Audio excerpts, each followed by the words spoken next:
What's going on, you lot? Welcome back to my channel. I hope you're all doing well. Just before we jump into this unboxing video slash how to style the new Yeezy 700, I just want to say thank you very much for your supportive feedback on my cultivar reveal video. You're all very kind and I really appreciate it.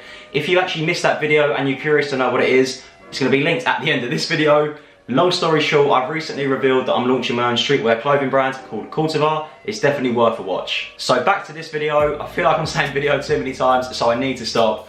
Right, I'm going to unbox the recently released Yeezy 700, and I'm also going to show you guys how I personally style these trainers. I managed to buy these the morning of release on the Adidas website, and shocked I didn't win any of the raffles. I've literally just become accustomed to not winning them. First things first, where does this particular Yeezy rank in my top 3? So number 1 on the list is my Yeezy 500 Desert Rats. Nothing is beating them in my opinion.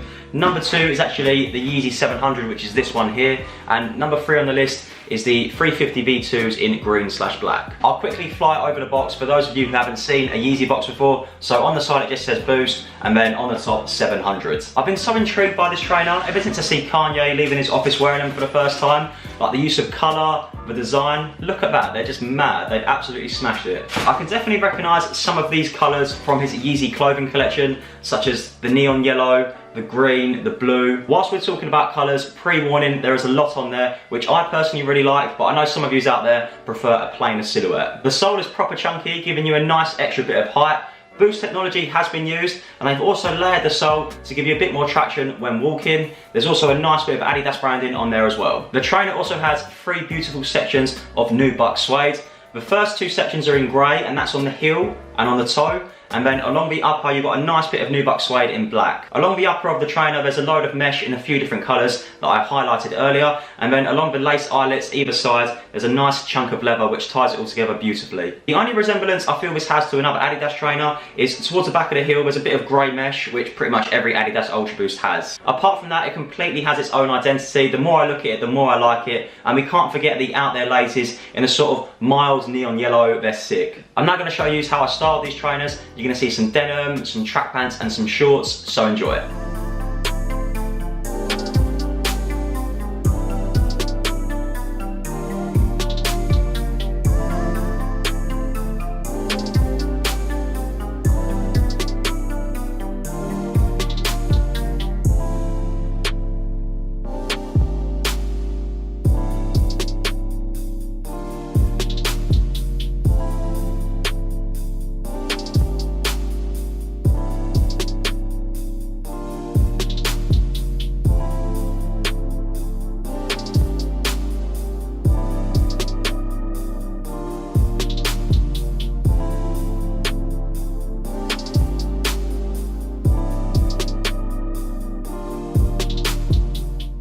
I hope you guys gained a little bit of inspo from those shots, especially with the jeans, which have in a few different fits. If you liked any of those, just drop a comment down below. Just very quickly on sizing as well, with all Yeezys I tend to go true to size, but I don't know whether you have a wide foot or a narrow foot. Safest bet is to always go true to size. Thank you very much for watching, I hope you enjoyed. Just drop a few comments down below to let me know your thoughts. Also, if you could be so kind to give this video a big thumbs up, subscribe to my channel and follow me on Instagram. There's my Instagram there. Also, don't forget to check out my clothing brand reveal video. My name's Charlie Turner, I'll see you very soon.